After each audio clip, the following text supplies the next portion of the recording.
Hello, everybody. Uh, I want to welcome you to yet another ZentraCast. So, I'm Marco Houwen and your host on this journey for the next 60 minutes of engaging dialogue and insight.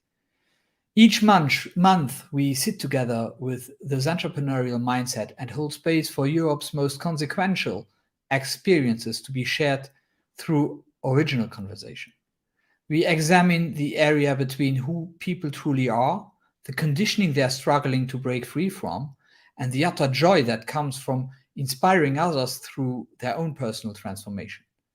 Today, it is my immense pleasure to have an original conversation with Stefan Compain, co-founder of LuxRelo. Hello, Stefan. Hi, Marco.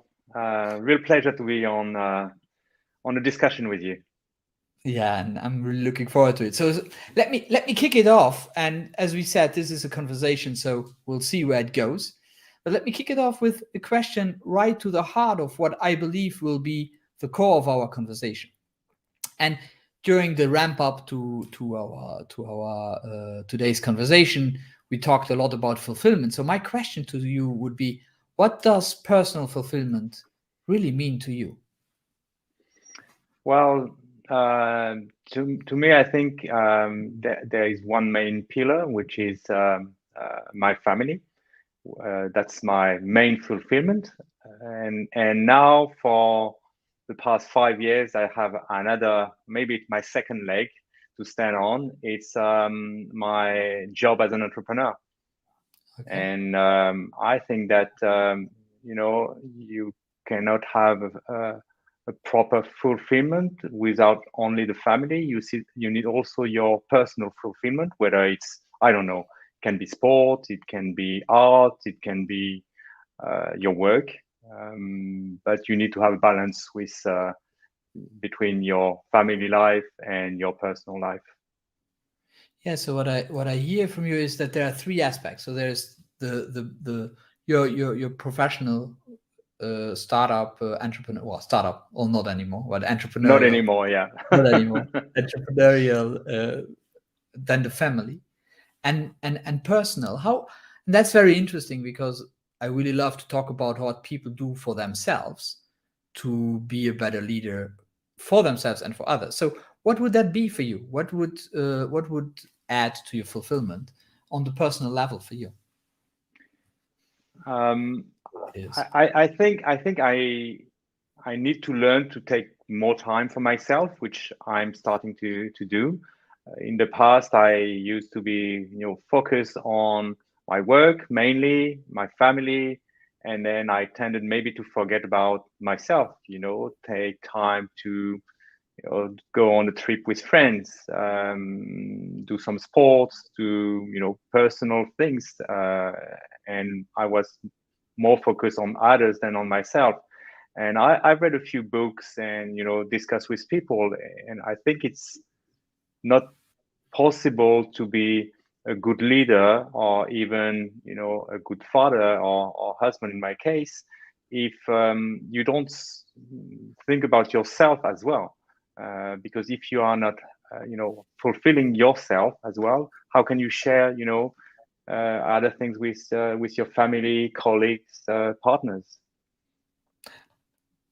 Yeah, I totally concur. I think it's there is this saying, it's quite old, but hey, let me just take it out again. It's like in the airplane when they always say before you put the mask on somebody else, you have to put it on your nose first because otherwise you cannot help anybody else. It's Exactly. it's a simplistic way of seeing it, but it is actually, I think, how it is. So maybe some passions you want to share. You talked about sports. I push you somewhere maybe. Well, I'm passionate for a number of years about kite surfing. Yeah. Why? Because a lot of freedom, excitement, adrenaline, and you can go in places that are just so beautiful. I'm lucky enough to be able to kite on a regular basis, And it's for me, when I'm on the water, I'm just forgetting anything, I'm just enjoying myself and freeing my mind. And even if my body is tired when I go back on shore, I'm, so relaxed afterwards. Beautiful to hear you talk about it. But and you talk about freedom. What other emotion or value, when I talk about values, is you are catering to with kite surfing? It's a sport where you need to be humble because you are on the water. You have the wind. It can be very dangerous if you are not, listening to the weather forecast. If you're not asking the locals if you're going on a new spot how it is, and you need the help. Of course, you can, go on the water and come back yourself in some cases, but most of the time it's much easier and safer to ask somebody else to help you to launch a kite. And I think it's kind of family. I'm part of a club in on the Madine Lake, which is between Metz and Nancy in France. And we are sharing friendship, and there's nothing about who is an entrepreneur, who is somebody working in I don't know, a restaurant, whatever. We are just enjoying the same sport and sharing the same values. Yeah. And when I'm on the water, I'm pretty sure that as soon as I can go on the water when it gets warmer, the first time it's just so much excitement. Sometimes I just yell on the water to get maybe all the stress out of me. And I was listening on the radio today. There has been they were talking about a group of women in the US who gathered during the COVID just to be in a park and just yell, just I yell. read that too, Young yeah. mothers, yes. So maybe it's the same thing with me. Yelling. And actually, yeah, so it's very important to get things out, and you better get it out on the middle of a lake by holding a kite rather than than in front of your coworkers. Oh yeah, but maybe they should do it as well. So maybe I should set the example. Yeah, I think, but it's really fascinating. So I heard three main values now. Will it be maybe a little bit um, presumptuous to say that these are your values, but these are values of you. So it's the humbleness, the freedom, or the need for freedom, and the need for connection. I think. How does that sound for you when you hear that? Yeah, it's for me it's important. I don't to be humble.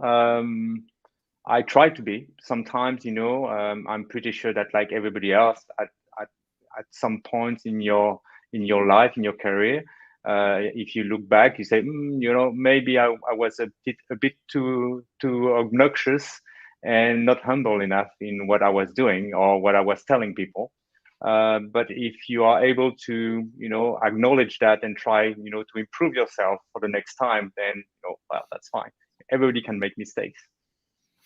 Yeah, because what has to be add to that always is self-compassion, huh? Because we are not always humble. We are not always doing the things we really think we should, and so having this And you self-compassion. have a lot of things that can um, affect who you are on a day on a day-to-day basis. You can have a bad night, Yeah, have stress because of your business or family issues, and the way you will react towards a questions, a remark, might be different today and tomorrow.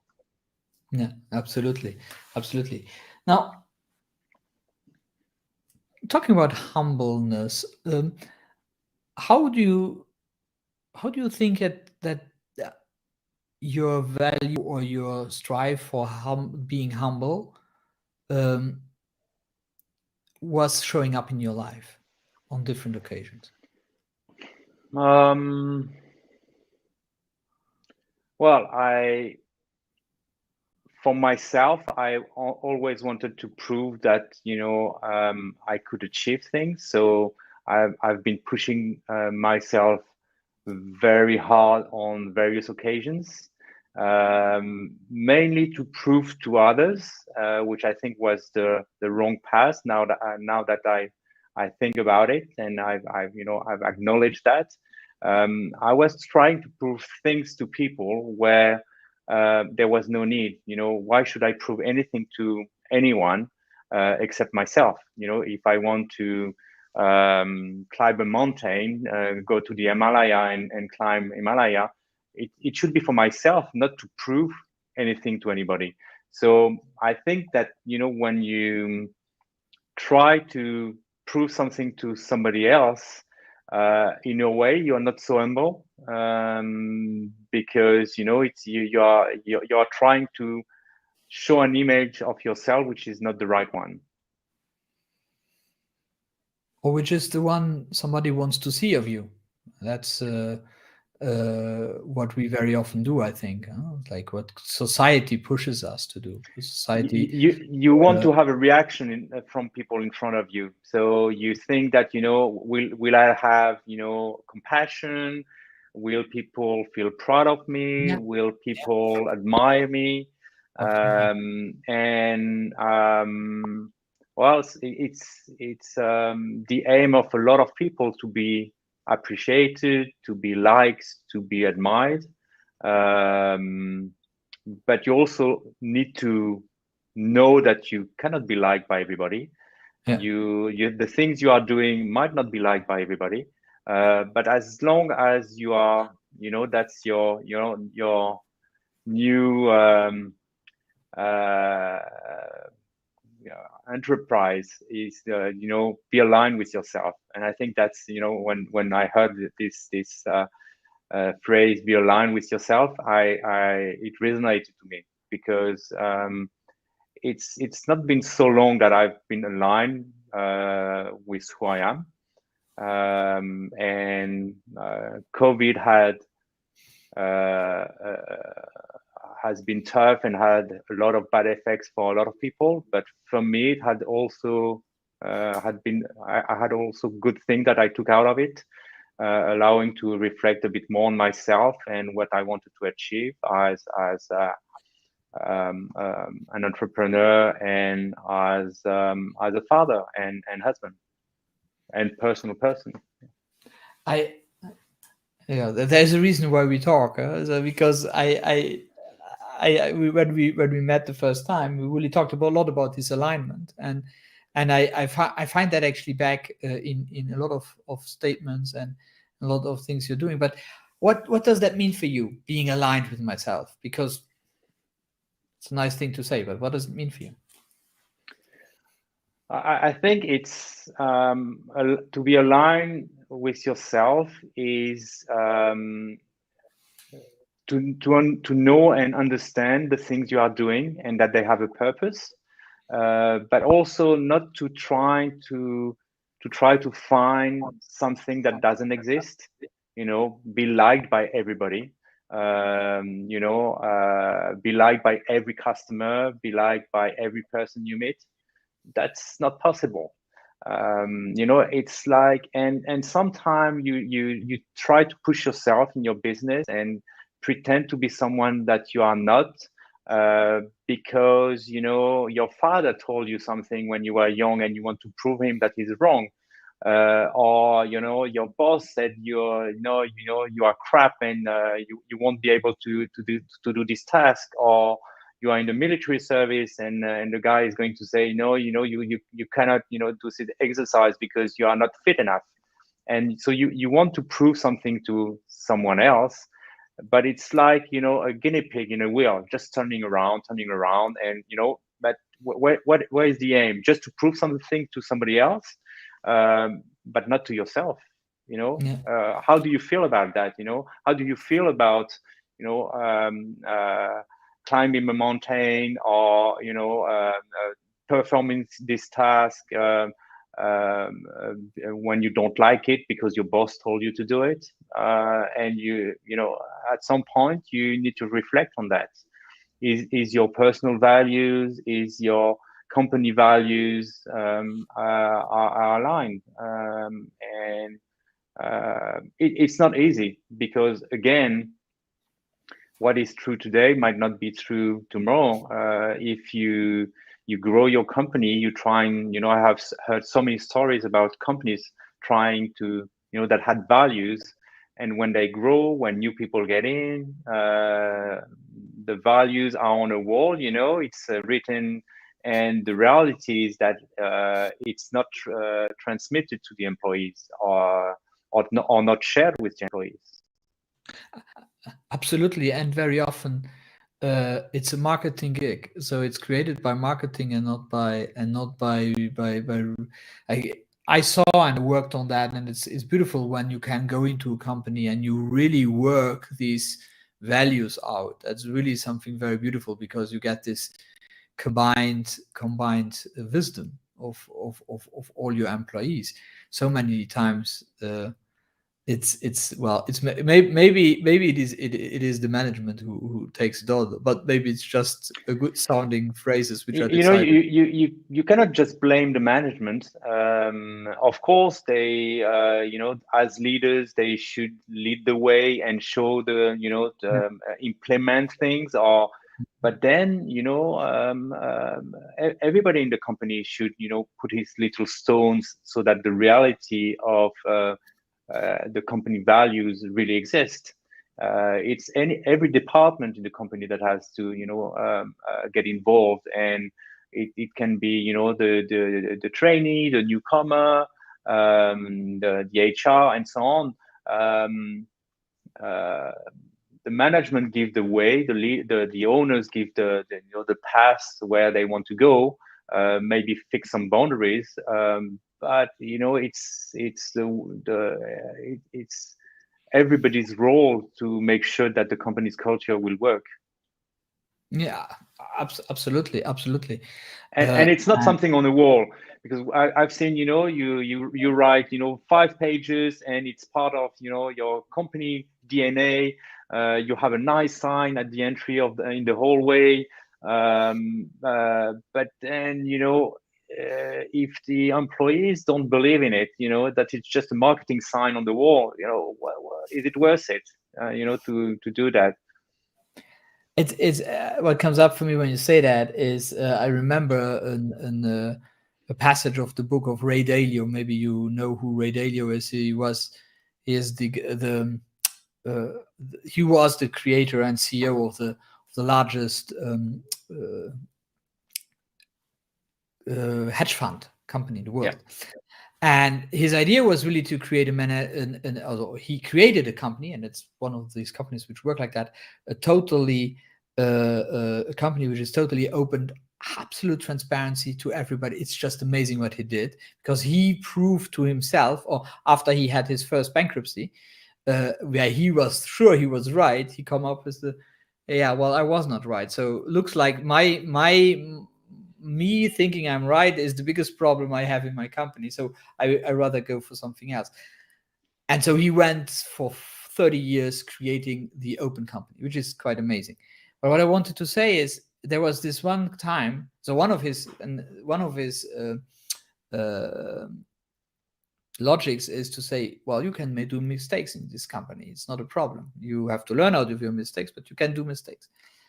And one time, one of his top sales guys made a mistake, and the mistake cost more than $20 million, because he just didn't pass on an order from a customer, whatever, or it was even more money, whatever, for his top 100 richest man in the world. So other logics than we have in our mind normally. And then he was sitting there, and he really said, I wanted to fire him because I was really angry. I said, what example will I set to my company and to my people when I tell them that they can do mistakes? And now I fire the guy. How aligned am I with what I am talking? How authentic am I when I say the next time, hey guys, you can do mistakes? And more importantly, will anyone ever again trust and believe me? So he took the decision not to fire the guy, and actually created with him procedures which allowed them to not do that mistake again. But it's there where we become authentic. When we Yeah, work. I think, and of course, it's easy to say because we are a small company, but we try every time that we arrive in a dead end or that we face a problem, to learn from it and to revise our processes. Again, you have a lot of companies where a process has been established 10 years ago, and of course society, business has evolved, and they keep using the same process.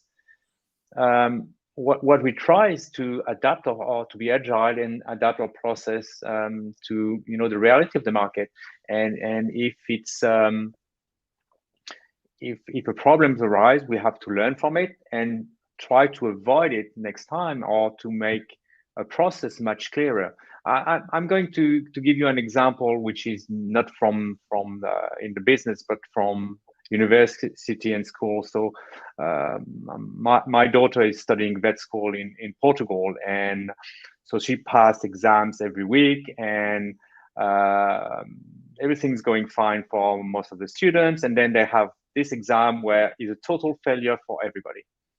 And next class, the teacher is asking what went wrong, what's the problem?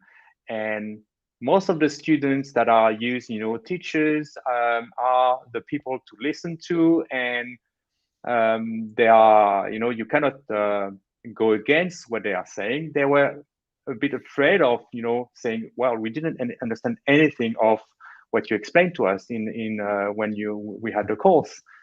And so suddenly somebody said, okay, we had this problem, and then it opened the discussion.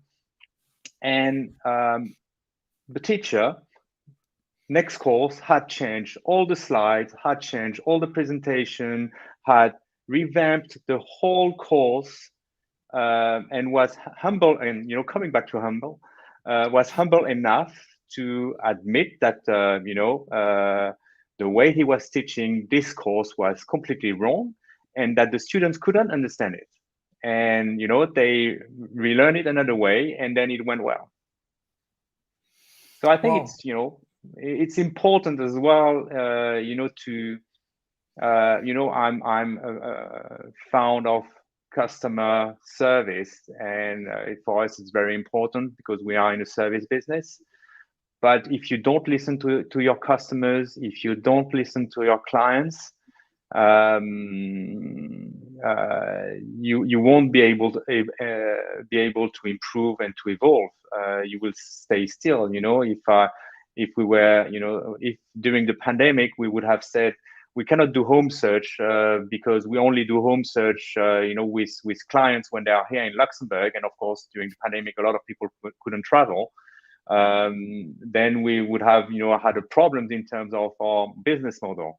But we reinvented ourselves. We said, okay, let's do video tours with the agents or with one of our consultants. We have to continually adapt to the situation that evolves.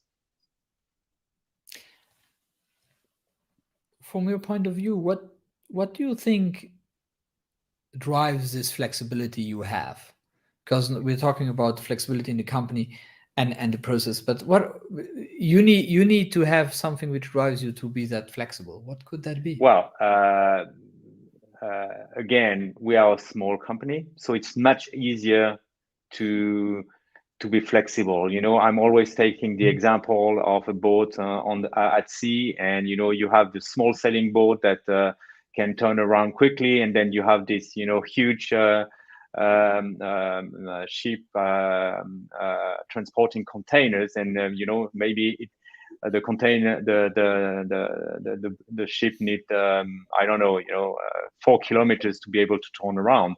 So when you are a big corporation, it's not as easy to change things. I mean, I work for a big corporation, and it's very difficult to do a change. and it's much smaller when it's a smaller company, and of course it's much easier when it's your own company. But I still think that you can do things.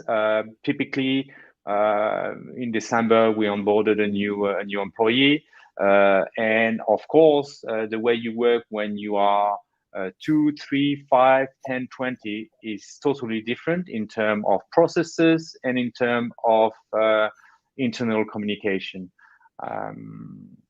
I went to a presentation of the founder of Satispay, and it resonated to me when he said, it's easy when you are in a small room with 2 other people to know everything about the company, but then when you start to have 3 different offices, and then you have branches in other countries, then you have to rethink your communication, because you cannot just talk across the room and say, oh, okay, you have to do this and that, I have this idea. You have to rethink the way you're going to sell your product, advertise, and how are you going to get feedback from your employees that are in different places. And in our case, we at our level, we had to reinvent that as well. Who is going to do what. You have sometimes when somebody's getting on board, and so maybe it's less work for somebody else, but you have to define the workflow of the business.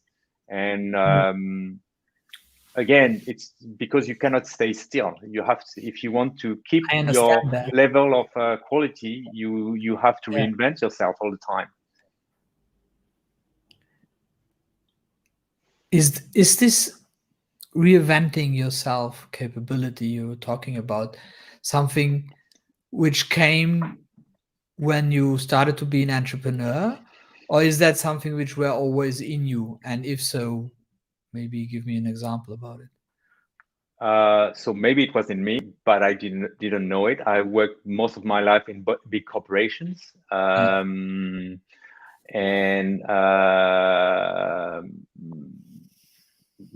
I had to follow internal processes, and of course, taking the example of my last job, I was country manager in Luxembourg. So of course, Luxembourg, if you look at other branches globally, was very small. So it's a bit more difficult to have people listen to your voice, whether it's in marketing projects or development projects.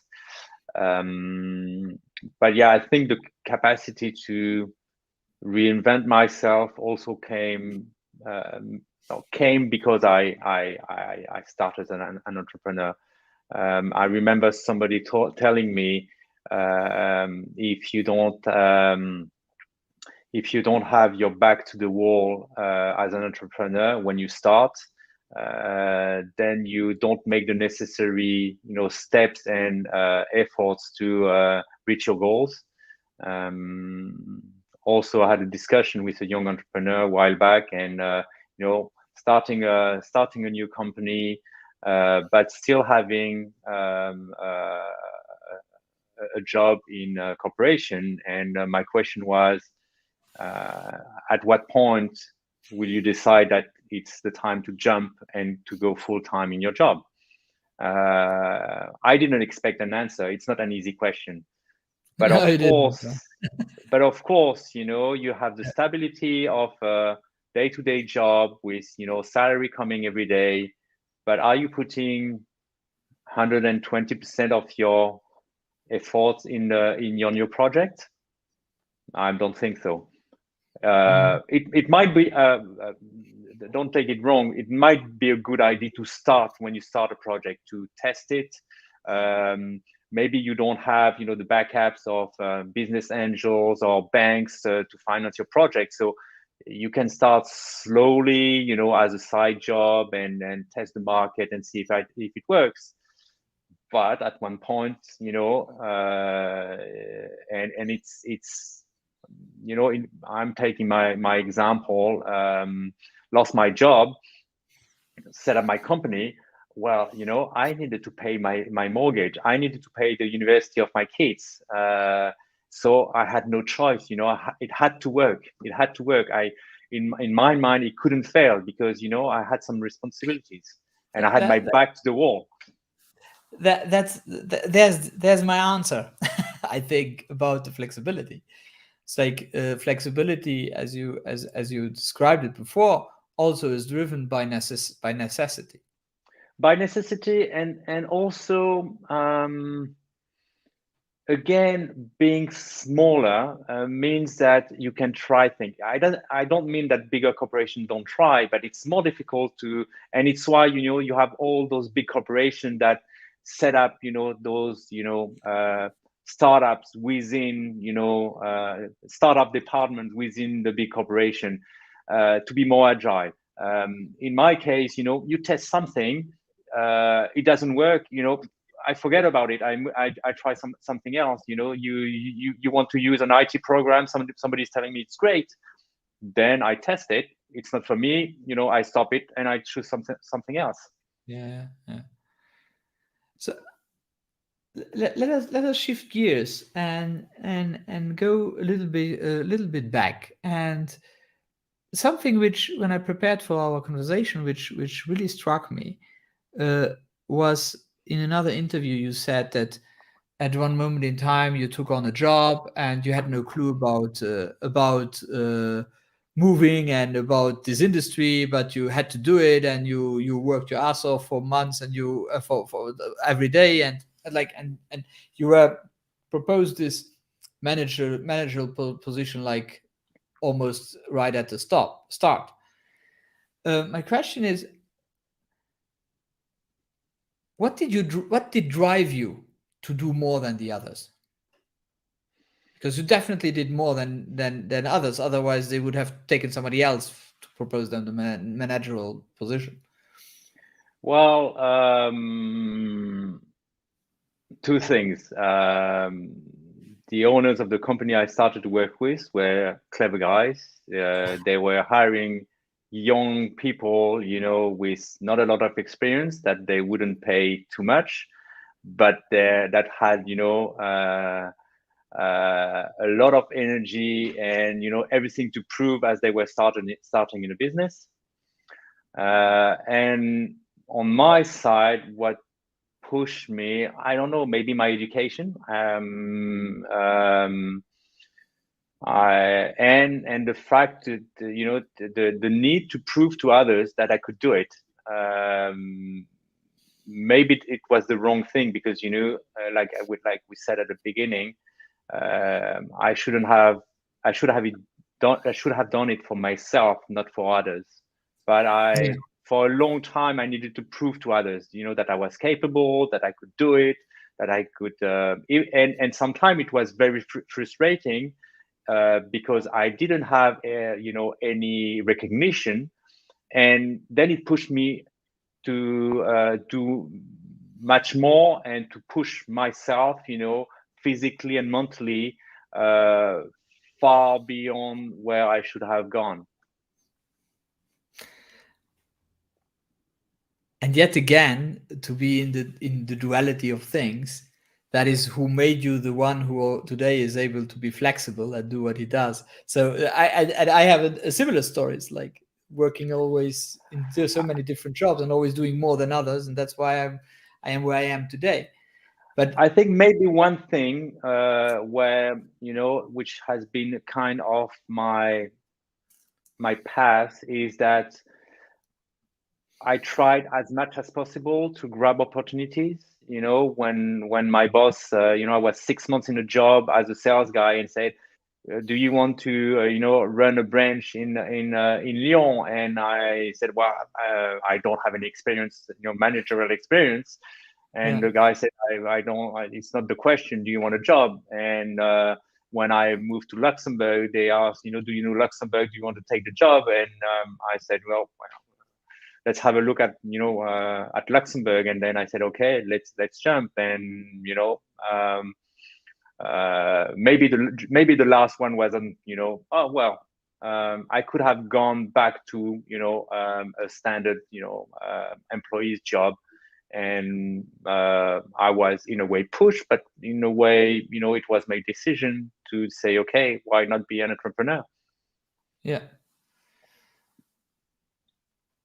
Maybe talking about that too, it would be interesting to understand, like, and we talked about it, but maybe you explain it in a few words.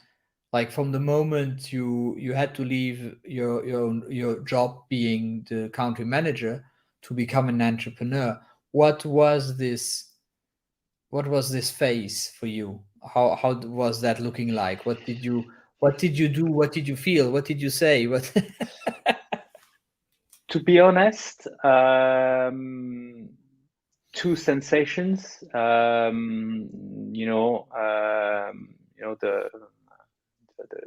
The ceiling coming on my head, and at the same time, some relief. Why some relief? It's because I was not so happy in my previous job for the 3-4 previous years, and I didn't really like what I was doing. I had a great team, and I'm still in contact with them, but I didn't have any purpose in the job, and I didn't believe in the direction the company was going, and of course a shock, because even if maybe that things like that can happen, to learn during a business meeting within your company that you and two of your colleagues are fired, is not easy to accept. You, again, when you're coming back to being humble, you say, why are they doing it? So even if the company and the people say it's not personal, you take it personally. What did I do wrong? What did I Yeah. do wrong? I worked my ass off for you. Yeah. Sorry for the language. And I'm just disposable. And it was a difficult phase, because I had, I think, to deconstruct myself and to reconstruct myself. And this, I could not have done it alone. I was helped by a transition coach. And for the people listening, I would really suggest, if you are a bit lost and you don't know where you are going, ask somebody from the outside. Ask somebody like Marco, to help you to be aligned. How can I be aligned with myself, and can I have a purpose in life? And it took me some time. It took me nearly 6 months to arrive at the conclusion that, well, if I couldn't find a job, then why shouldn't I create my own job? Which I did. But it was a tough, exciting, stressful, tiring path to arrive where I arrived. Because you have to get rid of all your beliefs. You have to open yourself. You have to break the armor that you've built around yourself, and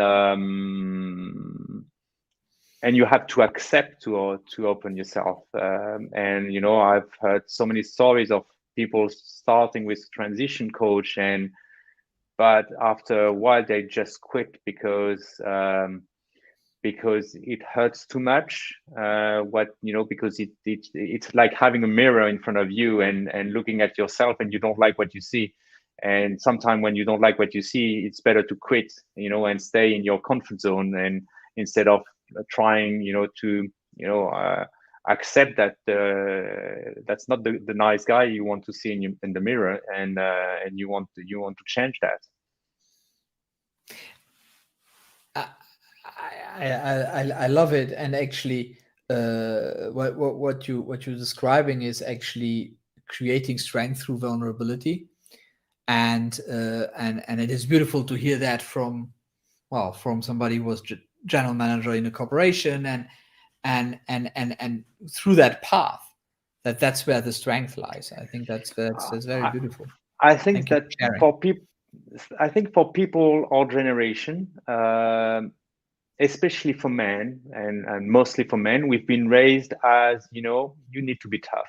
You don't need to show your emotions. You cannot cry. Um, and of course, you replicate that in your personal life and in your professional life. Mm. Of course, I'm going to share something very personal. But during my transition coaching, I remember once I just cried like a baby. Something was, breaking up inside myself, and I just cried. It was a relief. It was a relief Mhm. because, like, all the bad emotion, all the stress was going out. Yeah. And For me, I think it's important also to understand that everyone is vulnerable. Even the toughest guy, they are vulnerable at certain point. It might be because they have their small daughter next to them. Vulnerability is part of the human nature. And I think that companies should be aware of that. It's coming to women business. A lot of companies don't use the strengths of the woman, the fact Mhm. that they see things differently. Some corporation, they just engage women, and hire women and want them to be like men. Well, no, they are not. They are different, and you should use their strengths, and they have a lot of strengths in a different way. They are much better than men in some cases, in a lot of cases. Sorry. Well, I think that opens up a totally different conversation, which I love to Sorry. have. No, no, no, I love it. I love it. We will just not go there because otherwise we will run. Oh, maybe we do 2 hours then. I don't know how your timing is, but yes, I agree fully. I think um, rather to see the difference, we have to see what makes us whole, and if we see that as such, it's way more easy to handle also diversity challenges. But as said, DNI is it's a huge wormhole. Not wanting too much going there, but not today, because it's about you, Stefan, and it's about how you are able to do what you do today. And thank you for sharing your story from this vulnerable story and personal story. So if I would like to know, what was the one thing which or one or two things which you learned about yourself during this period, from being being made redundant to creating your own company? um, well, I remember that my wife was, when I was in my previous job, was already telling me, "You're not happy. You need to do something else." And my only one answer is that, it's the only thing I can do. It's the only thing I know. And you know, I was running a branch of a big international group in Luxembourg, and I could have run, a company producing cans or whatever, or an IT company, maybe, I don't know, because managerial role is not uh, completely different from one sector to the other. But there was a blockage in my mind, and of course, to go through this, introspection helped me to understand that, well, I could run a business. I could be, and honestly, I always said that I would never be an entrepreneur because it was not for me. I was, um, it was too scary. It was. I didn't have, the enough knowledge. I didn't have enough skills to be an entrepreneur. And this whole journey, until I decided to set up the company with my wife, was helped me to open my eyes on my capabilities, and how I would be, able to do something I loved. it's beautiful how beliefs can change in our head when our world crumbles. Huh? Before the belief, and I just, and please tell me when I'm wrong, but before how I heard you now is before you really had this impression, I will never be an entrepreneur anyhow. I'm not this and da da da da da da. All that story because you were the general manager and that was the comfort zone. Even so, you were not happy there. What I It's understood the in the comfort story. zone, and just uh, I stayed in my job for all the right reasons, but at the same time for all the wrong reasons. So the right reason, yeah, job safety. I can pay my mortgage. I can pay, go on holiday. Pay the studies of my kids. Blah blah blah. But also I was staying for the wrong reasons because I wasn't fulfilled in my job, and I couldn't do what I wanted. But the difficulty is, where the balance is going to fall, on one side or the other. And sometimes it falls on the comfort zone. It's something I know I don't want to jump out. Yeah, absolutely, absolutely. And what is really fascinating is that you are able to talk so openly about it because and that makes you, from my perspective, a role model because But not that's a lot. new. That's new, Marco. That's very new. That's very good.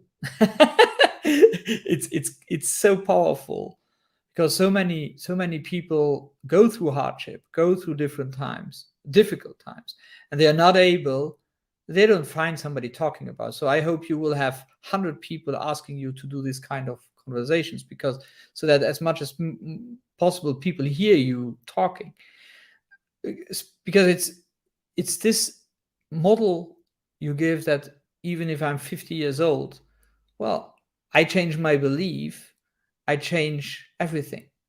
I change my belief from I cannot be an entrepreneur to, well, I want to be an entrepreneur with my wife, and becoming it's actually an extremely powerful thing happening here. And what happened, that's like coming to my entrepreneurial way. It's like what happened is like you had this crack, this moment in your life which crumbled the whole world, which we see in our lives most of the times. It's very negative. It's negative at the first sight. But It's if I would ask like you being now, and I ask you, reborn. It's like yeah, being reborn in a way. beautiful. It's Yes, absolutely. but it's also small steps. A lot of people think that I have to change everything in my life in 1 week. It's impossible. You have to go step by step. You cannot Yeah, change everything, and the small steps you are doing will help you to move forward. And you will meet people that will encourage you, and you will people that will inspire you, and that you will have people that will push you. I'm working with somebody, and I remember, for me, you heard the story, but I'm really,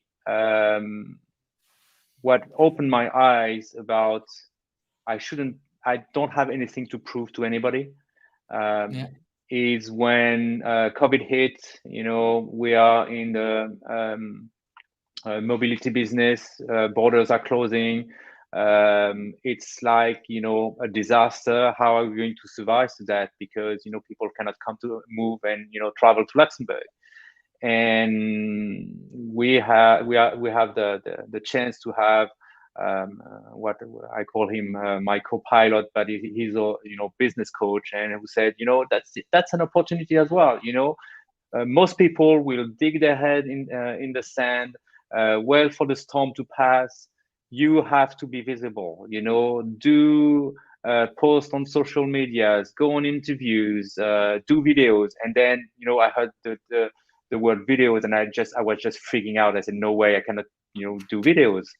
And he said, you have to do a video. And I said, I cannot. And the next week he said, oh, where's the video? And I said, well, I didn't do any video. I'm not able to do any video. I just did a video with my daughter, and he said, well, that's great, a dancing video.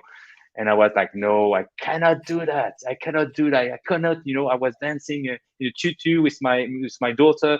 That's impossible. And said, you have to do it. So, I prepared a video, small text on LinkedIn, and waited maybe 10 minutes before pressing the button publish. And I was like, I'm just going to die. People are going to come on me. It's going to be, the end of my life. And the reality is that two things. Reaction were really positive because, it was 3 or 4 weeks after the lockdown. So people wanted to have good news and have fun. Sharing personal things, until now, I always thought that, LinkedIn is only for pure business. But then you also need to show, it's not like a painting on the wall. It needs to be, lively also. People need to understand that it's not, all white and black and white. And that sometimes to be an entrepreneur is difficult. Sometimes it's fun. And also what helped me is that having this positive outcome with this video where, I'm still, when I see it, I was like, oh, how did I do that? But then I realized that, well, at this point, I don't have anything to prove to anybody. People can like me with what I publish, or people can dislike me. I can have positive comments and bad comments. Well, at least I'm now aligned with where I'm going, with, what I believe. Of course, I can be wrong, and, I accept to be wrong. But at the same way, I can, it's some weight that were taken out of my shoulder to be able to be freely myself and not to have to prove anything to anybody. This is a beautiful learning, actually, and what I asked about learnings, I think, and let me analyze that maybe for a second. But before the shift in your life, everything was going towards helping towards others, and the learning was afterwards really to be able to link everything to your own alignment, which you did. So you really, it was pleasing, and then it was, I know my way. I know what I have to do, and if something uncomfortable shows up, well, then I have to do that. There was a reason to do it. And I think, especially due to the fact that we are a small company, and we know we've done mistakes in our recruitments. Even if I have done a number of recruitments in my life, the first one I did for the company was not, perfect. The reality is that when you define your company culture, and I don't really like this word because, it's what we were saying before. Company culture can be a sign on the wall, but when you define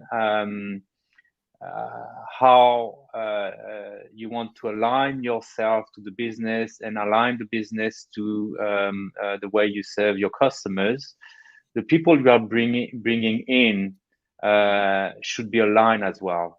They shouldn't be only hired because of their knowledge about their experience, because in most businesses you can learn. Of course, if you are in IT or engineering, it would be more difficult, but in most of the jobs you can learn. You have programs to learn new things, but what is important is that the person getting in is aligned to the culture, aligned with the culture of the company.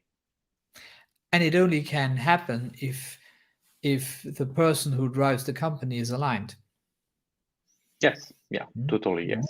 And now, as you say, it's easier in a smaller company, but even big companies are able to do that. Just look companies like Patagonia Yeah. or other ones who really drive an extremely positive culture and actually who who walked away from the customer as king to my coworkers are king, and understood that if they do that, then the customer will be always served well.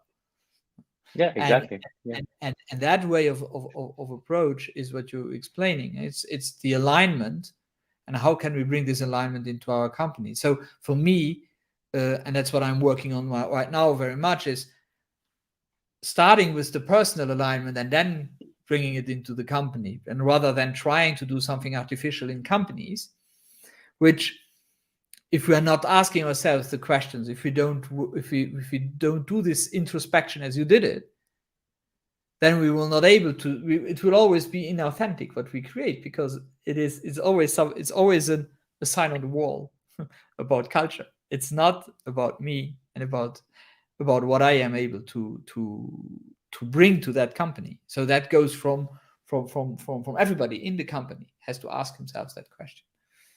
And you have on a regular basis to step back and to reflect on where your company is going, how your employees are, following the company culture, the company alignment, and how you can improve. Because we are not in a still world, and the reality of today is not going to be the reality next month and in 2 years' time.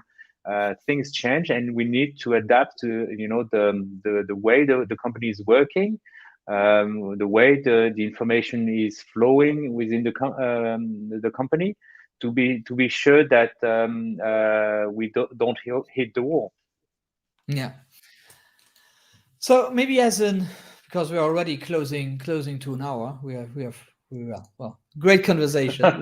Maybe a last question, and we touched on it, but I would love to, like, as a summary, ask you the question. So for you, what are your characteristics, your inner strengths, which support your personal fulfillment? So we started with fulfillment, and let's end with fulfillment.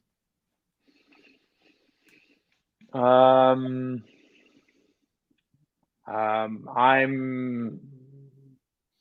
I'm hard worker, but it can be very negative as well.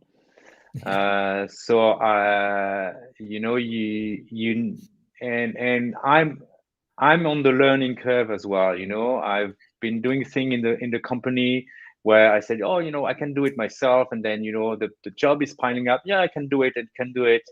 But at one point, you have to accept that it's better to delegate. The job is going to be done, in a better way. Yeah. So hardworking is not as positive as people can think. Yeah, absolutely. Something that maybe is a bit new is the fact that I'm again using your nice word of being aligned. Now that I'm aligned with myself, I'm much more positive. And of course, you can be hit, in your personal life, in your business. Don't take it personally when you are, hit by, a customer, unhappy customer, or problems. That's part of life. So you have to accept and try to find a way out. Again, more easy to say than to implement it. And I think also what is important and is to accept to be helped from the outside. Yeah.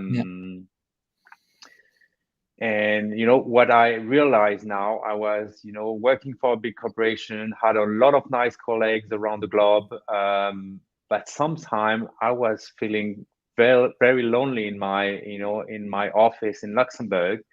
and it would have Yeah. been for my day-to-day work, and it would have been great to have, a mentor or business coach, to talk to, every week, every 2 weeks, just to, somebody pulling me out of the day-to-day job, and having, reflecting on how are you doing, you Stefan, personally, your health, your feelings, how the business is doing, how do you react to, stress and Yeah. frustration, and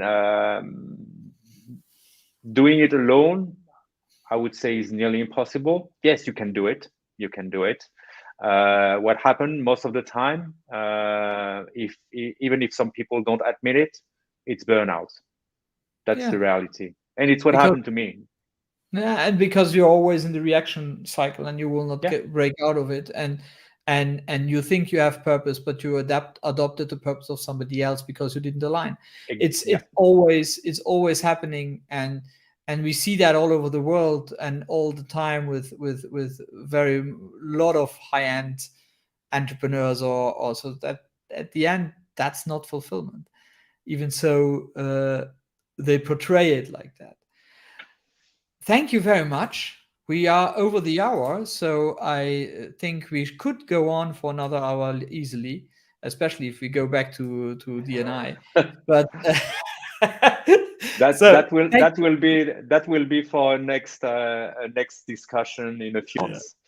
It would. Absolutely. It has been a real pleasure, Marco, to discuss with you and to share my thoughts. And Thank you very much. and I hope that the people listening also enjoy the discussion. Yes. So thank you everybody for being here. ZentraCasts will be every last Thursday in the month as of now. And already, as I am, already an exception. Next month, there will be a French edition, mid of February, because there is a friend of mine who wrote a great book, Peggy Tarion, and we will have an interview with her, a conversation around the book and how she came up with such an amazing way of talking about her personal development and how she sees that. That's that again, Stefan. Thank you for your Thanks a lot, time. Marco. It It was was a a great pleasure. great thing, and talk to you very soon. Talk to you soon. Bye.